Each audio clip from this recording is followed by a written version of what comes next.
Fantastic. It's 7 o'clock. Welcome, everyone. I am thrilled, inspired to be here with you. Welcome to our epic hour of power where I'm going to be answering your most burning questions. It has been such a joy to sit here and read your questions and marinate with them in my meditation. We're going to be getting right into it because there's so many questions. We're likely not going to have time to go through all of them. I'm going to go through as many of them as I can, and we will likely schedule another, not likely, we absolutely will schedule another webinar hangout to make sure that all of these questions, or as many as possible, are responded to.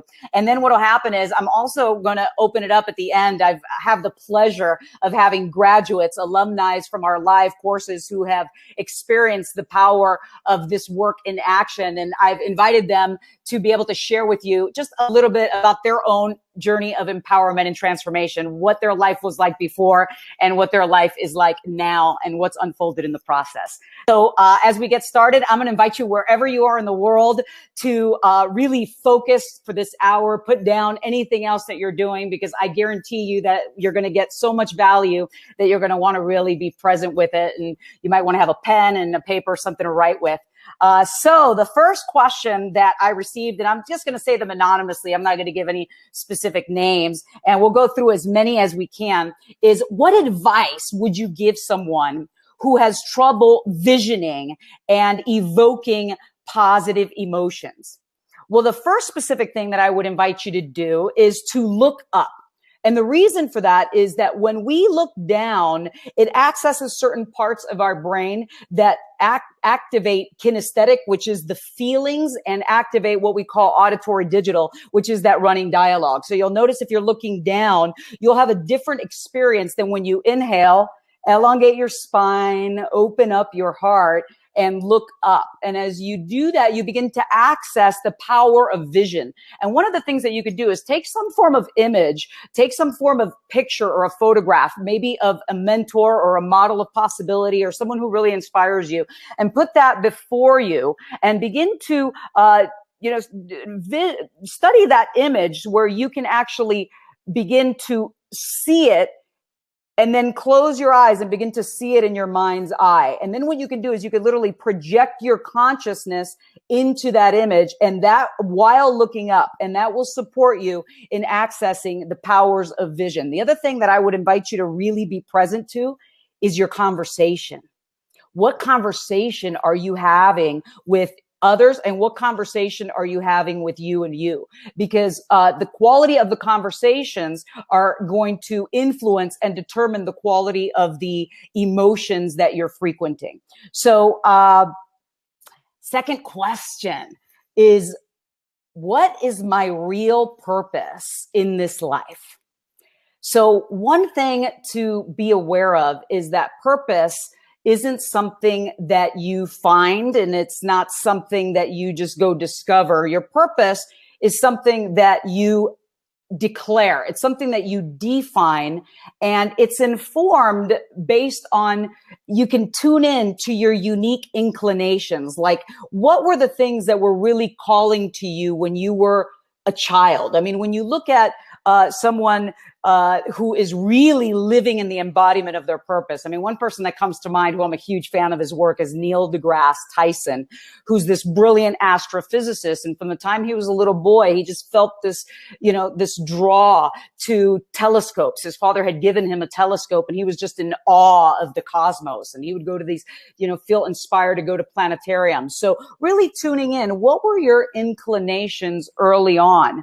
Einstein, when he was a little boy, his father gave him a compass, and he was so moved to discover what was that energy, what was that life force that caused the needle to go north. And it birthed this insatiable curiosity that was a pull, if you will, this inspirited pull in the direction of his ultimate destiny and life purpose. So I would invite you to consider what it is that is something that brings you joy, something that really lights you up, and really trace it back to the early years before you started becoming indoctrinated by the expectations of the world of what you should be doing, and the programming that's often handed down through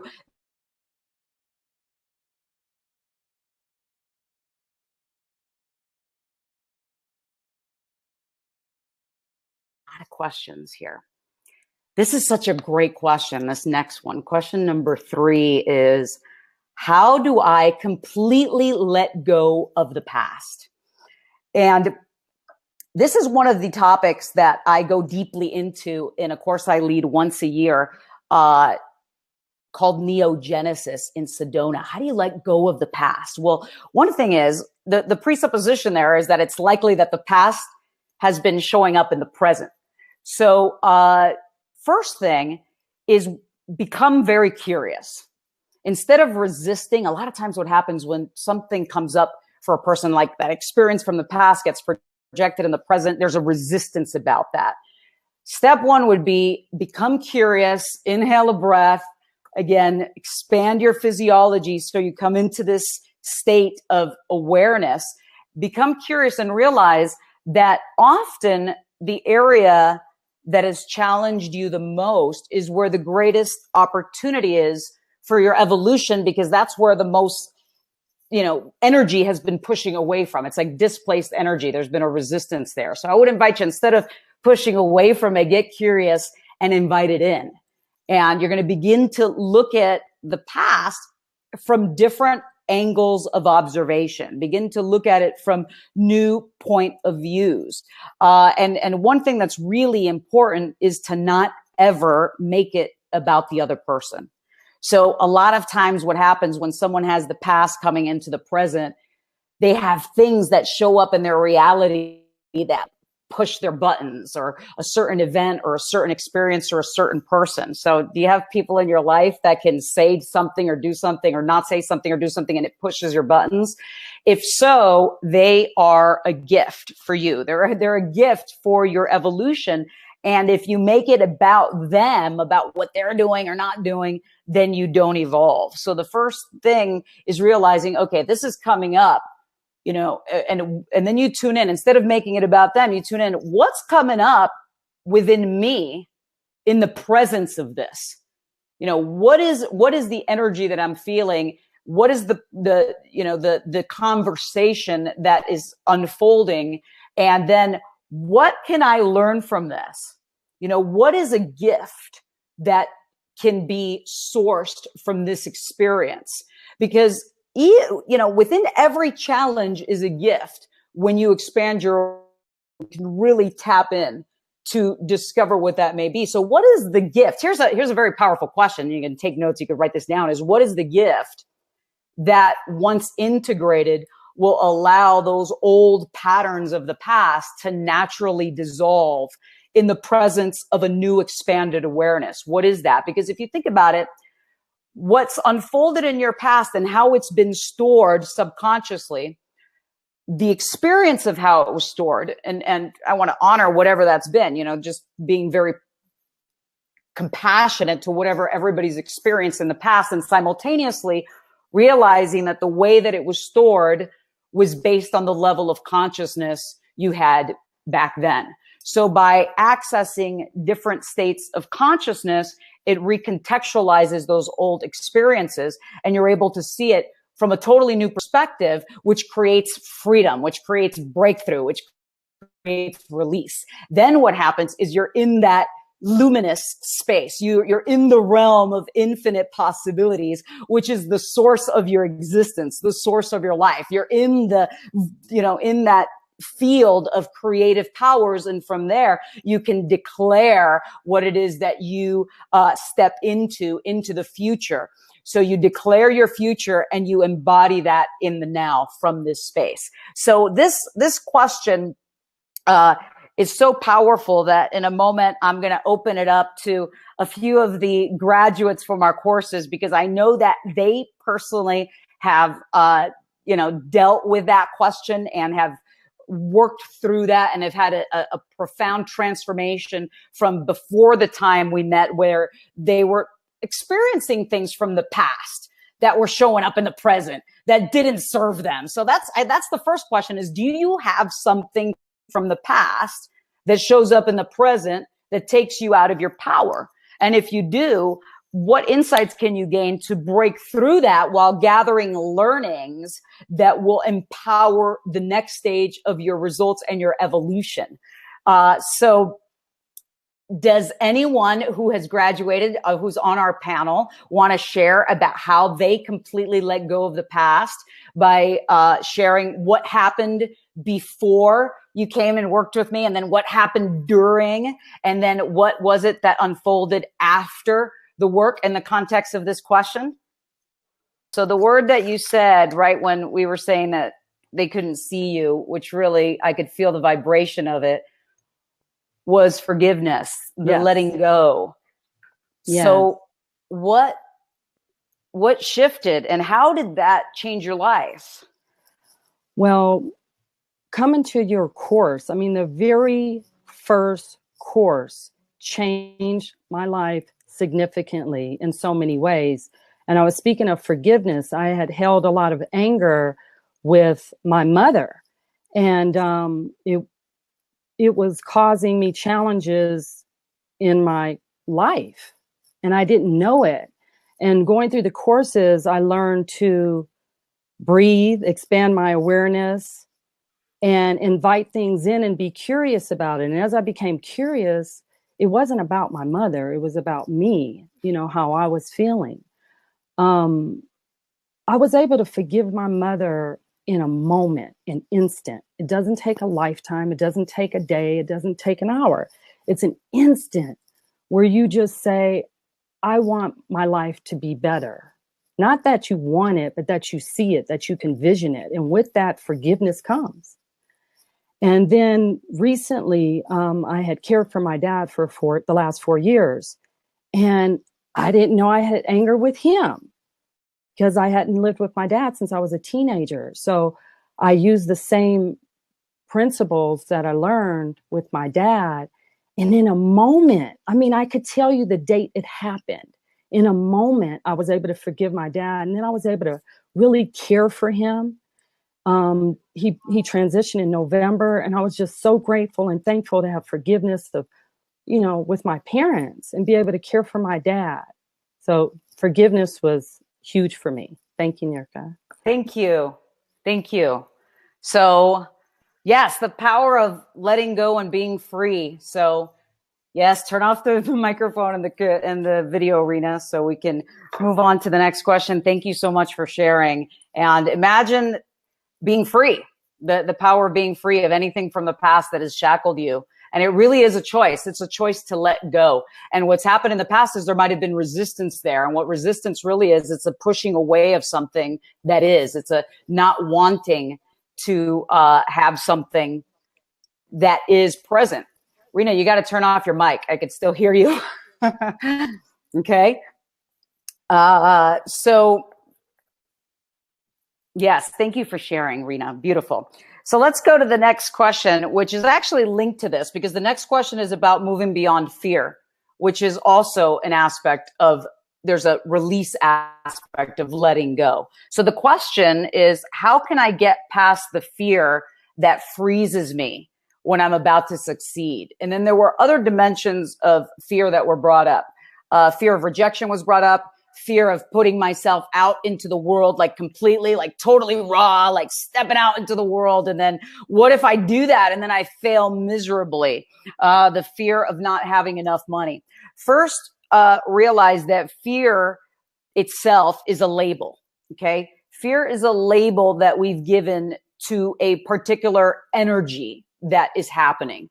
And, one of the things that I hear often is, because I work with a lot of people that are coaches and wanting to get into the coaching field, and they have a fear, let's say, of speaking in front of large groups. Well, one person might experience a certain energetic frequency and label it fear, where another person feels a similar vibration, but they label it.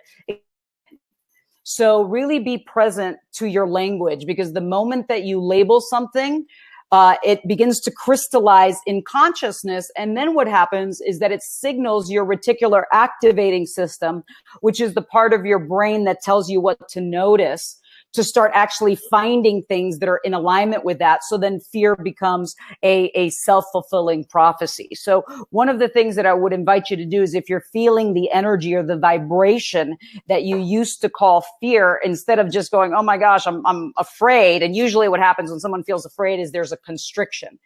there's a closing, and you'll be able to experience it with awareness in your energy centers, the chakras. You have a mental body, an emotional body, a physical body, an energetic body. And that's really the beauty of our work, is that it unfolds in all of these different bodies, which creates integration in you moving into the next stage of, your life's destiny. What happens is that it's important to be aware of that and elongate your spine. Again, be present with it and not contract, not have that contraction. The chakras, which are the energy centers, it's the place where your consciousness meets your physiology. What happens is that they'll close. So what you want to do is that instead of closing to life, open. Find yourself coming into, anytime you feel like you're going to close, that is your practice. That is the moment of transformation. That is the difference that makes the difference. And it's awareness. For you to bring awareness into that moment and to go, wait a minute. And you can even have something you say to yourself. You say, I'm going to open right now. Have a certain move that you do with your body that reminds you that I'm going to be present. I'm going to be open. I'm open to life. I'm available to life. And then you look at whatever that may be that appears as the fear, and you do not look away. That's one of the keys. Sometimes people see something that's fearful. They don't want to see it. And that's not going to resolve the situation. You look right through it. You move right through it with courage and with an open heart. And as you begin to move through, what will happen is that which appears as fear will begin to move back. And as you continue to move forward powerfully into your life, it will soon begin to dissolve. So, let's do this. Let's open it up one more time to one of the graduates and alumni. I'd love to hear from someone who in the past, before meeting me, felt a sense of fear, let's say in the context of business, and you had some huge breakthroughs around that and were able to create success, because that's what the original question was. The original question was, how can I get past fear that freezes me when I'm about to succeed? So we'll give this one more shot to make sure that you can see and hear. And as long as we can, we'll continue this way. And if not, I'll continue with the questions. So someone on the panel that can answer that question spontaneously, you can go ahead and turn on your video and your microphone. And when you're done, just turn the video and microphone both off. Give it a second.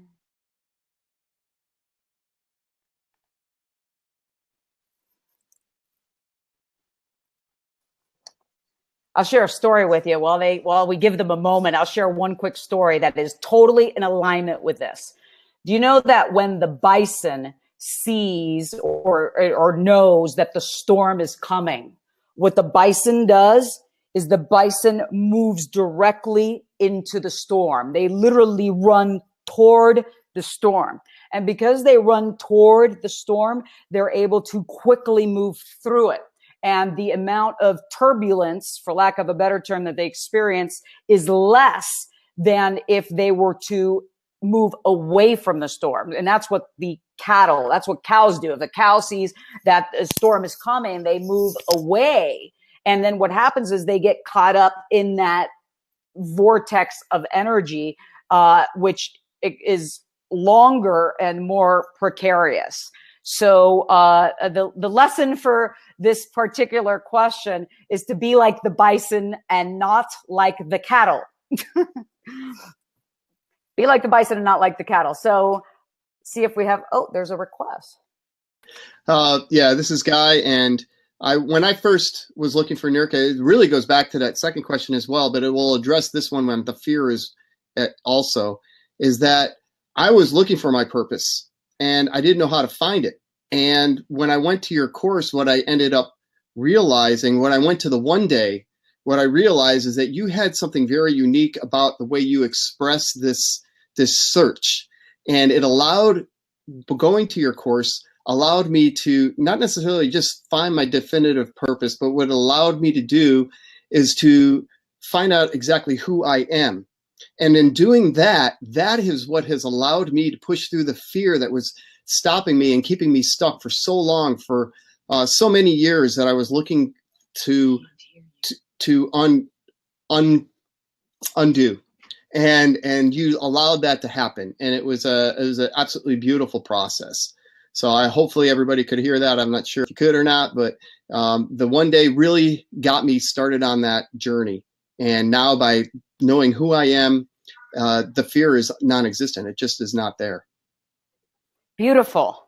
And you know, one thing about Guy is Guy's a phenomenal example of really having, you know, a purpose. Sometimes you can redefine your purpose in a different stage of your life, which is so beautiful that we have different times in our lives.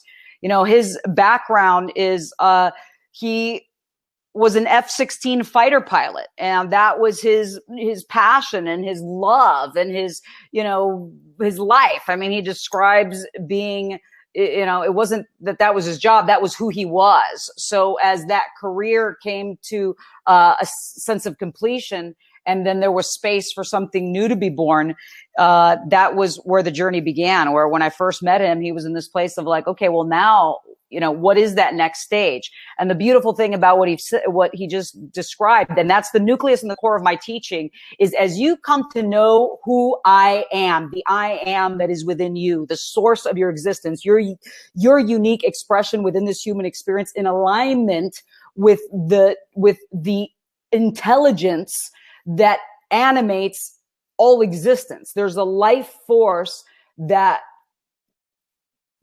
you know, flows in as and through all things. And as we come into attunement with that and come into the awareness of who am I? Who am I? And I don't mean who am I like personality, like I'm, you know, I'm a good person, or, you know, I'm an extraordinary, you know, coach, or whatever that may be. As you come into the embodiment of the source of that, this informs all of your creations. And Guy, it's been such a blessing to witness your journey. Okay. So, and that tied into one of the questions. I'll answer one of these. I'll jump ahead real quick because it ties into what we're talking about with I am. There was one gentleman here who says, I am 51 years old and I am reinventing myself. I'm reinventing my career, and I've been studying to become a certified personal trainer. Physical fitness has always been my passion. My quest is, how do I market myself with no previous training experience? Well, the first thing, because there's so many, you know, marketing tactics and strategies out there right now, especially in the digital world. And the first thing that I would invite you to do is really become clear with your brand before you begin to even focus on marketing, is become really clear with who are you in the context of this passion, of this value that you are to bring into the world? And what is it that's unique? What is it that's so different that doesn't exist anywhere else, that comes from the inside out? And what that's going to do is it's going to inform your marketing from a deep place of purpose and passion, rather than the mechanics of how to, you know, frame your language in a way that speaks into the listening of others to inspire a result, which is very valuable. Obviously, in the context of business, it's totally valuable. I mean, I talk about this in my courses, how to be able to communicate in a way that that allows you to frame your offering, your value in the marketplace, if you will, in the most effective way. And that's going to really be informed through the essence of who you are being, which is your brand. Okay. So, okay. Some more questions here. Let's see. All right. How do you let go of trying to help a person who doesn't want to be helped? Can anybody relate to that? You've got a few people that here it says, even though they cry and they whine about where they are. How do you help someone that doesn't want to be helped? Well, first realize that you can't really help someone when they're in a state of not wanting to be helped. And I'm going to invite you to think of it as an equation. In any given moment, a person, you, anyone, is either at cause or in effect. When you're at cause, that means that you are taking ownership for whatever is showing up in your life, whether it's something that inspires you and empowers you, or whether it's something that is not in alignment with what you want. You're going to say, you know what? I'm taking ownership for what's showing up in my world. I'm at cause for that. And the opposite of that would be to be in effect. And when someone is in effect, that's when they give all of the reasons why something is or isn't happening. And I'll give you some examples of being in effect. And these examples are like red flags. So when these examples come up, they are indicators that what is likely to happen is miscreation, because the person is literally hypnotized into believing that things are happening to them, which presupposes that they have forgotten their creative powers. So the first thing is, these red flags are blaming. You're going to put them in your notes. Blaming another person, pointing that finger out there. You've all heard that, silly term. When you point one finger that way, three more pointing back at you, right? So blaming, minimizing, denying, justifying, defending. I mean, there's a great line in the Course in Miracles that says, if I defend myself, I am attacked. So those are red flags of miscreation. And the most valuable thing you can do in that moment is ask questions that inspire a state of awareness. You could say, are you aware of the specific things that you're doing that are causing this to show up in your life? Do you want to change this? Are you willing to take the actions to change it? They might say, they might say yes, but their body says no. Sometimes I ask, and by the way, this is a question I consistently ask in my courses. I say, trust your intuitive wisdom. Are you ready to make this transformation right here and right now? And for you to be totally aware of it consciously, are you ready? Yes or no? And I ask that question consistently before I begin a transformational process. And the reason why I do it is I want to make sure that that person is at a congruent yes, that they're ready to have a certain transformation unfold. Because if there's not a congruent yes, what will happen is there'll be 2 steps forward and 1 step backwards. And that's where you see roller coaster results. A person gets roller coaster results or self-sabotage.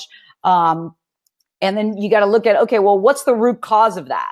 What is the root? And I'm actually going to talk about this on Saturday because I'm leading an event in Los Angeles, and I'm going to talk about what is the root cause of roller coaster results. And what it is there's definitely a pushing away of something unwanted. And there is what I teach in my courses called the secondary gain.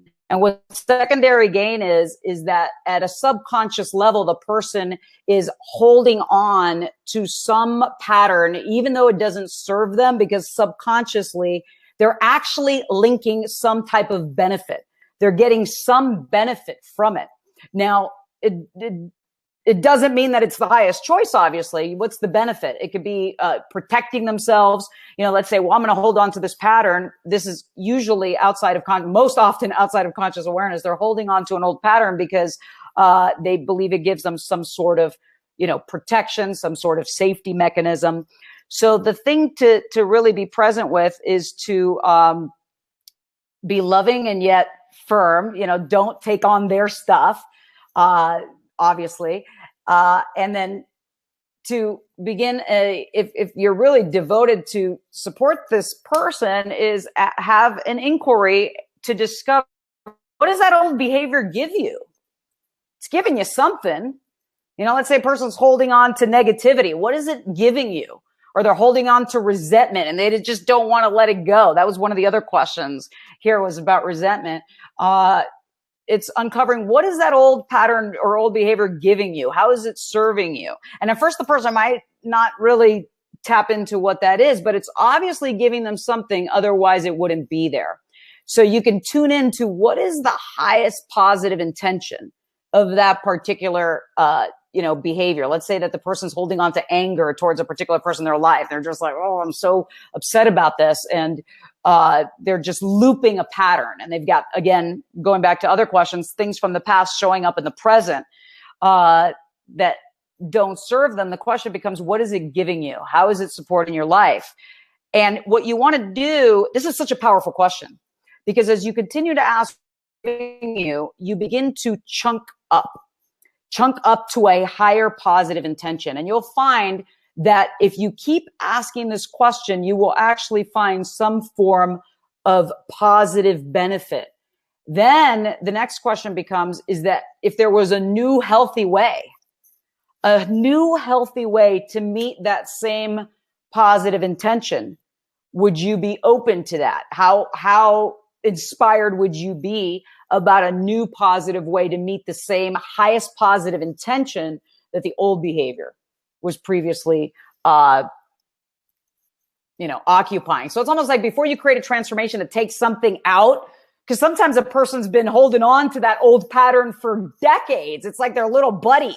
They've got this old story from the past, and the story from the past has been right here, and they keep telling the story, and they talk about the story, and they carry around the story like this invisible little friend. They give the story a little noogie, and what happens is that the conversation, this is a really big piece to all these questions, actually. One through line in all of these questions is, what is the conversation?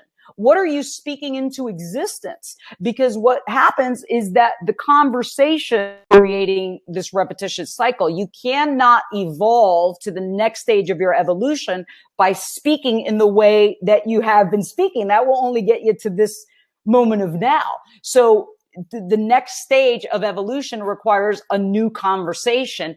And one of the blessings, which also ties into every single question here, and then I'm going to open it up to someone, one of our graduates, because I'm sure they have some powerful things to share about this, is that you begin to have an elevated inquiry with yourself and with the people around you. You begin to speak into the possibility. You begin to declare into the becoming, which, by the way, we were talking about I am a few moments ago. When you look at the original transliteration of the words I am, the original transliteration, when you look at that from, it is a state of becoming. It's not like a noun. It's not like this, a static being.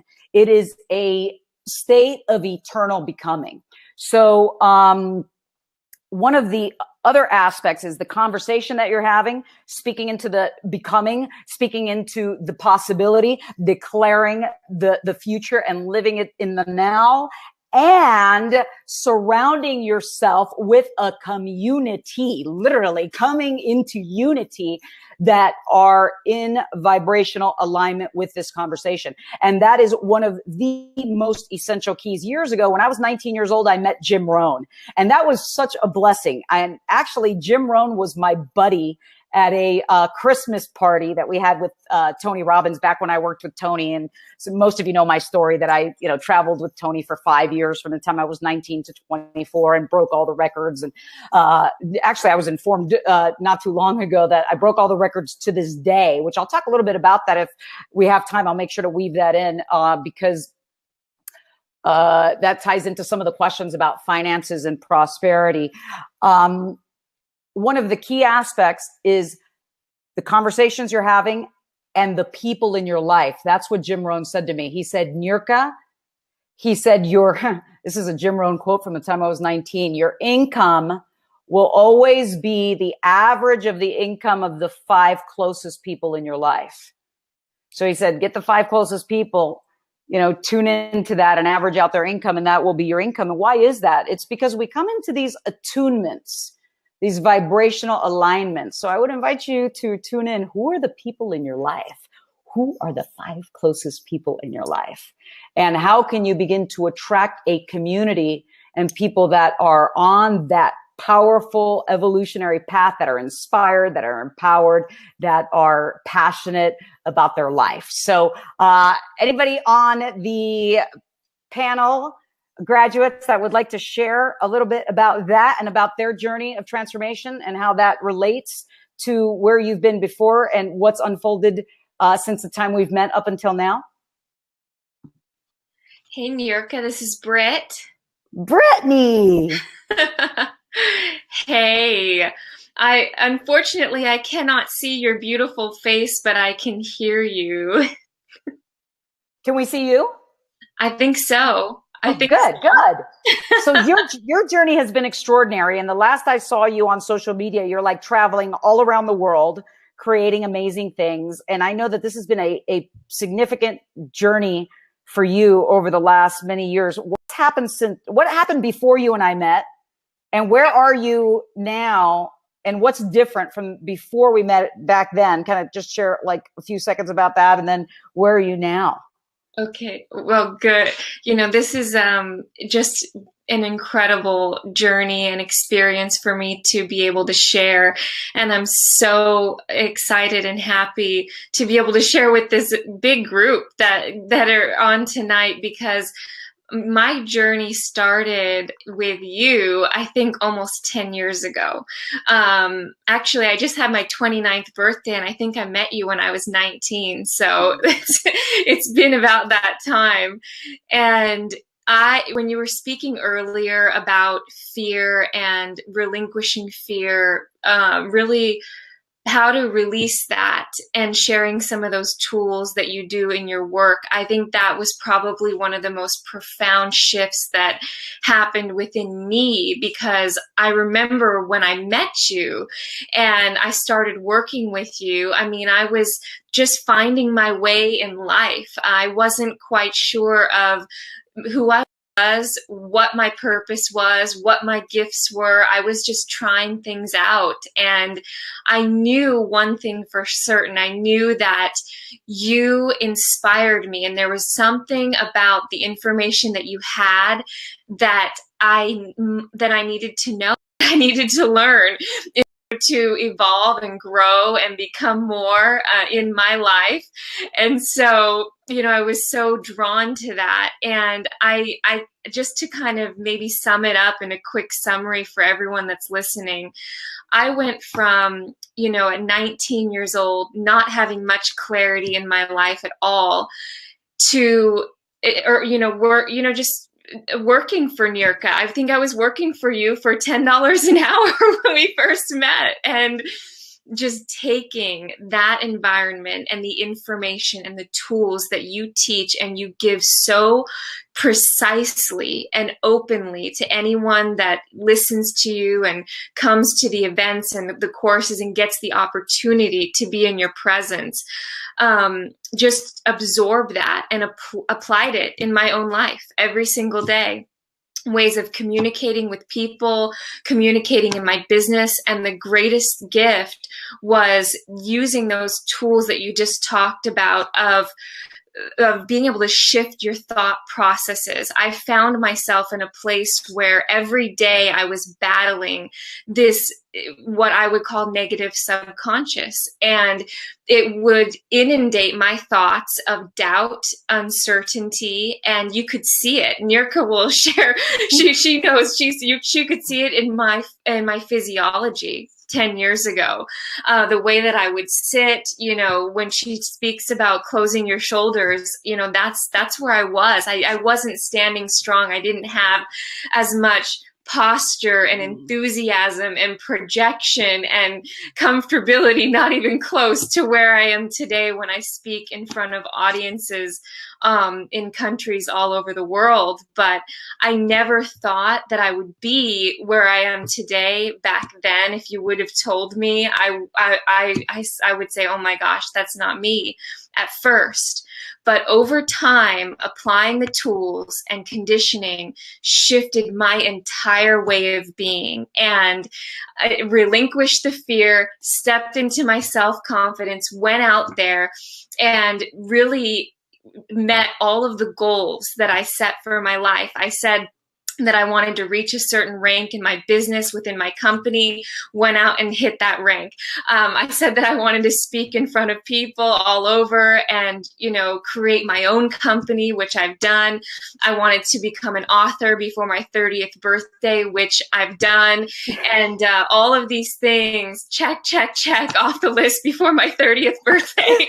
I'm so grateful for, transformed my life and guided me into other directions that have just propelled things forward. So I'm a very different person today than I was back then, but I'm actually who I am today, who I really am. So who I'm destined to be. And I'm so grateful to you, Niurka, for your role in my life and my friends and all that.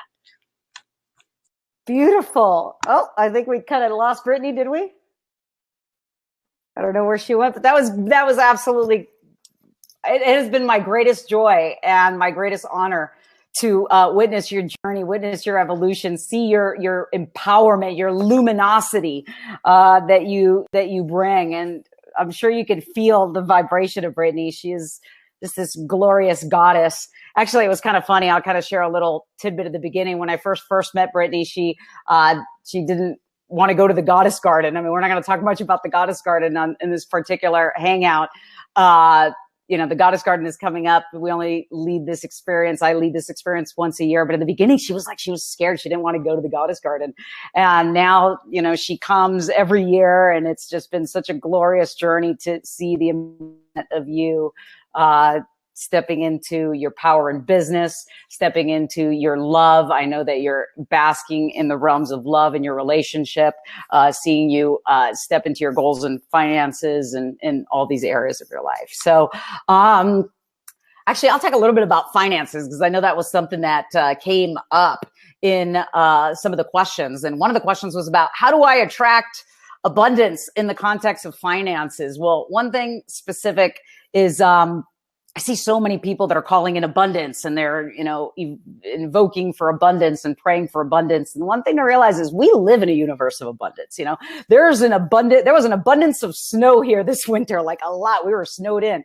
There's an abundance of sand on the beach. There's an abundance of traffic on the 405 freeway in Los Angeles. So the thing is that we really do live in a universe of abundance. We're about to plant seeds out here. I love living in Oregon.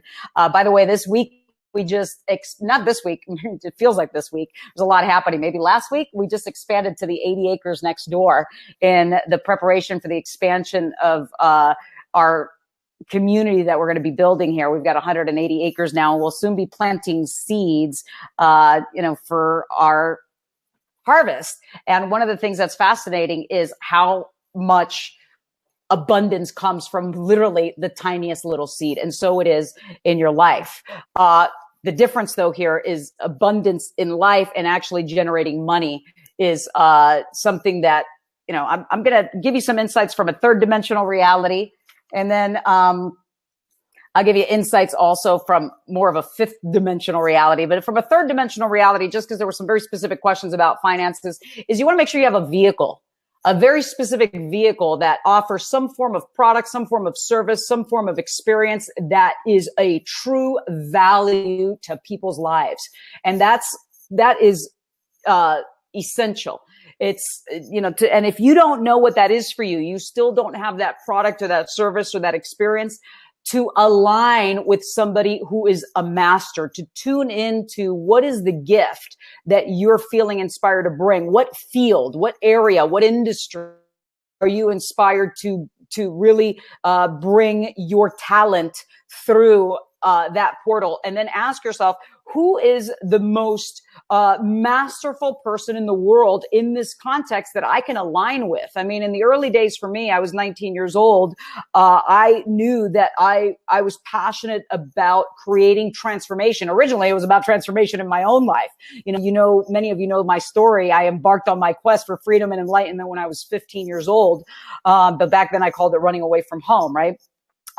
What I did in the early days was I went and I worked for 5 years, traveling across the country for, living in 16 different cities over a 5-year period with Tony Robbins. And that was a profound initiation. And what that did was it allowed a lot of pieces to click in such a way that it became unconsciously competent. I became able to, it's almost like you look at a master playing a piano. They're not thinking about the keys. They're not thinking about the foot pedals. What's happened for a master is the piano itself has become internalized within them. The piano and them are one.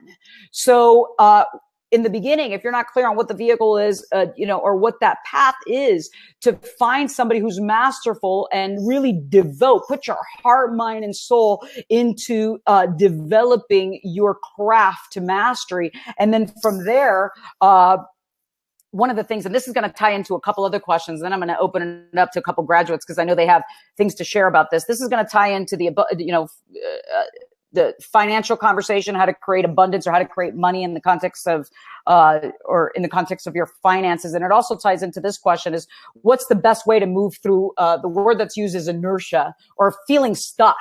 You know, how can you really focus and be in the flow?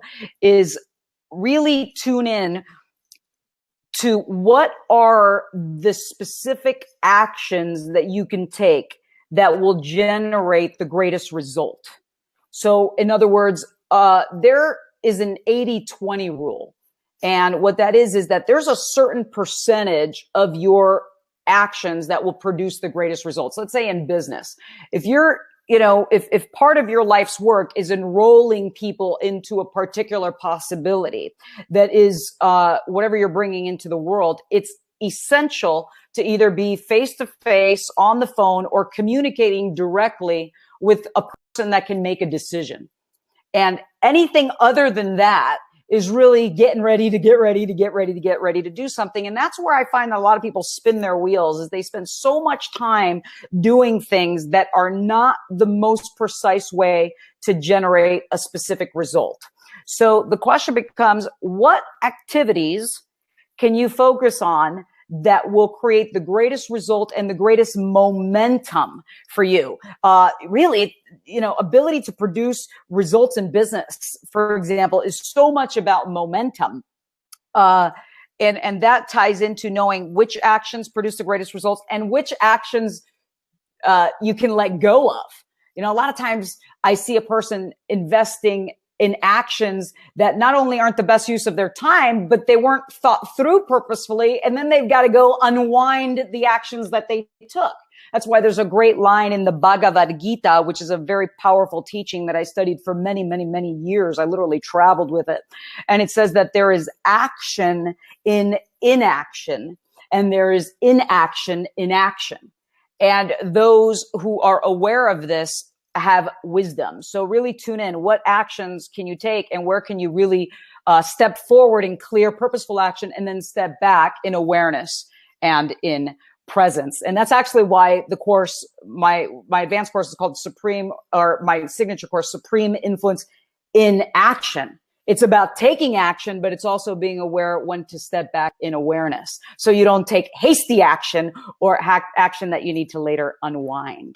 So let's see here. We've got about 10 minutes. I've got a few more questions that I'm going to make sure to communicate with you so we maximize these final minutes. I'm going to take one more graduate to share their experience. And I also want to mention that we have our event live this Saturday at the LAX Marriott. It's the only one-day event that I'm leading this year because there's so many amazing things that are happening. Just this month alone, I'm live speaking in front of 12,000 people. I'm about to go to Montreal, where I'm inspired to share the stage with Tony Robbins, which is a beautiful blessing.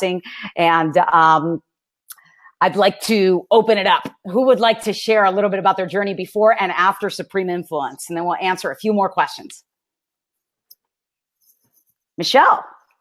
First of all, I wanted to speak into what you were talking about earlier about fear and about power, losing your, I was, when I first started coming to the one day, I wasn't, I didn't really know that I had lost a lot of my power. And I had a couple of things happen in my life. An ex-boyfriend had died, and got into a business that I was growing, and during the startup phase, it was very stressful. And so one thing led to another, and I really, I was losing a lot of my own personal power and not really understanding why. When I came to the one day, there was so much that was ignited inside of me. I realized that I had lost so much of a part of who I really was. And that one day just, it was like a movie screen right in front of my eyes. It was like, oh my God, this is why my relationship isn't going very well right now. This is why my finances aren't going well right now. This is why, I don't have my energy isn't the same. There were so many areas of my life that I realized I had kind of lost myself. So when I went to the one day, and I was so inspired because of the way you speak, and the way you deliver the messages, it sunk in so deeply. I had to continue to study with you. And I mean, I'm like getting teary-eyed right now because of how much you have helped me in so many different areas of my life. I'm just so very, very grateful. I wish my video was on right now, because I want everybody to just feel, what I'm feeling right now. And I'm super excited to see everyone at the One Day this week. And if you're not there, definitely connecting in other ways. So Thank you. Are you all inspired to have us do more of these hangouts virtually, where you can ask more questions and we'll go through them? You could just give me some comments on the comments sheet, because I'm going to be reading all of these comments once our hangout is complete. So thank you, Michelle. I adore you. Go ahead and turn off the mic and turn off the video, and I'm going to answer a few more questions. Thank you so much for sharing from your experience.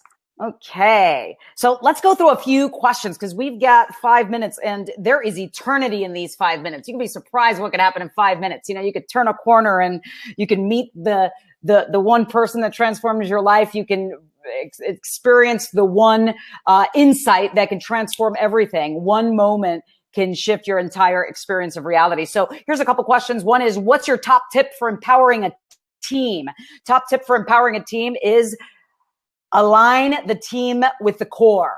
You got to be totally clear in the company. What is the core of this company? Who are we? What are we about? What is our essence? What do we stand for? Who are we? What is our mission?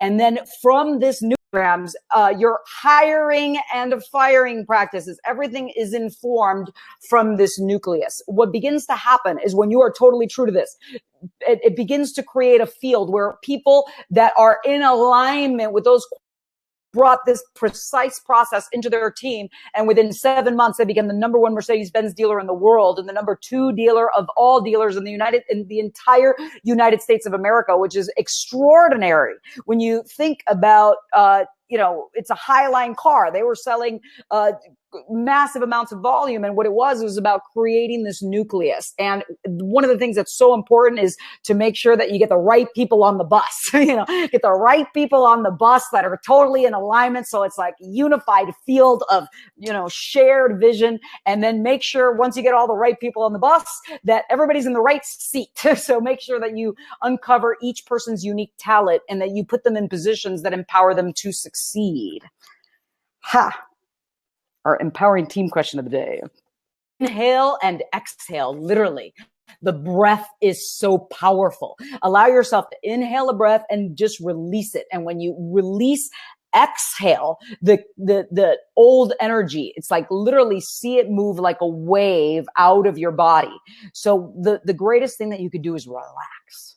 Literally begin to have practices that allow you to relax in the presence of what used to constrict you. This is so important, because it's going to also be essential for your health.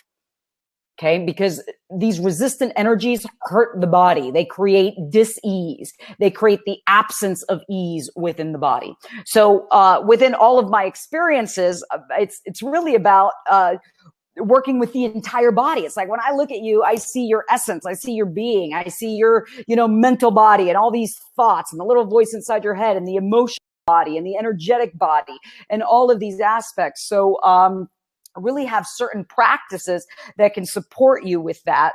You can take your shoes off and go out into the earth and put your feet into the ground and change the story that you have. Ask better questions. I'm going to be talking a lot about that. And I got, let's see, I think I have time for one more question.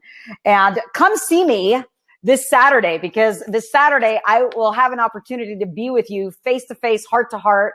There is only so much that we could accomplish on these live hangouts, and I'm committed to them. If you're inspired about them, let me know. I'm committed to be here with you wherever you are in the world. And at the same time, I would love to be in your luminous presence live, because what happens when we're live is something magical. It's a magical experience that, it's like you can't really translate 100% of it. I mean, we could translate as much as we possibly can, but can you imagine making love online? There's something there's something glorious about being in the human flesh experience. So we've got 1 more minute. Let me see what our final question could be here.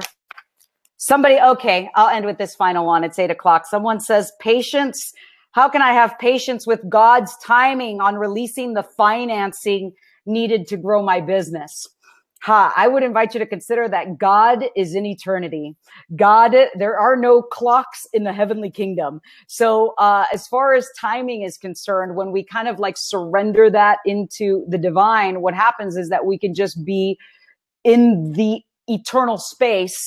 You live in eternity, but yet there's a third dimensional reality here. So one of the things that I would invite you to do is make some declarations around time and say, how can I accomplish, this by this time or sooner?